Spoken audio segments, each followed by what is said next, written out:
Kami dari kelompok 4 ingin mempresentasikan hasil diskusi kami dari mata pelajaran Sejarah Indonesia yang berjudul Perlawanan Banten. Perlawanan Banten. Latar belakang perlawanan Banten. Kepopuleran Banten sebagai pelabuhan dagang internasional menarik VOC yang saat itu telah menduduki Sunda Kalapa atau Jakarta untuk menguasai Banten. Latar belakang perlawanan Banten didasari pada dua hal, yaitu adanya blokade dan gangguan yang dilakukan VOC terhadap kapal dagang dari Cina dan Maluku yang akan menuju Banten. Kedua, adanya keinginan VOC untuk memonopoli perdagangan di kawasan pesisir Jawa. Strategi perlawanan Banten. Strategi yang dilakukan VOC untuk menaklukkan Banten adalah divide et impera atau politik adu domba. VOC mendapatkan celah kelemahan dari Sultan Ageng Tirtayasa melalui putra mahkotanya yang bernama Sultan Haji.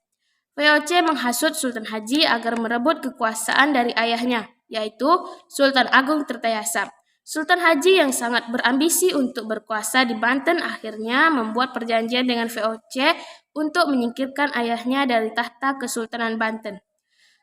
Perjanjian tersebut dilakukan karena Sultan Haji khawatir akan tahta kekuasaan Banten nantinya tidak dilimpahkan kepada dirinya, tetapi kepada Pangeran Purbaya selaku saudara laki-lakinya. VOC dan Sultan Haji berhasil merebut istana Surawosan dan menjadi Sultan Banten pada tahun 1681.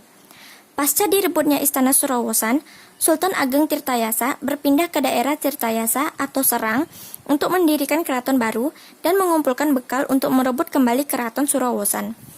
Dalam sejarah Indonesia modern, 1200 sampai 2008 atau 1981, karya MC Reclef disebutkan bahwa Sultan Ageng Tirtayasa melakukan upaya perebutan kembali istana Surawosan pada 1682. Pasukan Sultan Ageng mampu mendesak pasukan Sultan Haji dalam penyerangan tersebut, sehingga Sultan Haji meminta bantuan VOC. Sultan Haji dan VOC mampu meredam perlawanan dan berhasil memukul mundur pasukan Sultan Ageng dan Pangeran Purbaya hingga ke Bogor. Sultan Ageng Tirtayasa akhirnya berhasil ditangkap oleh VOC pada 1983 dan ia dibawa ke Batavia sebagai tahanan. VOC juga berhasil menjadikan Sultan Haji sebagai Raja Boneka di Kesultanan Banten, sehingga secara tidak langsung VOC dapat menaklukkan Banten secara memonopoli perdagangan di kawasan pesisir Jawa. Sekian hasil presentasi kami dari kelompok 4. Jika ada yang kurang, mohon dimaafkan. Wassalamualaikum warahmatullahi wabarakatuh.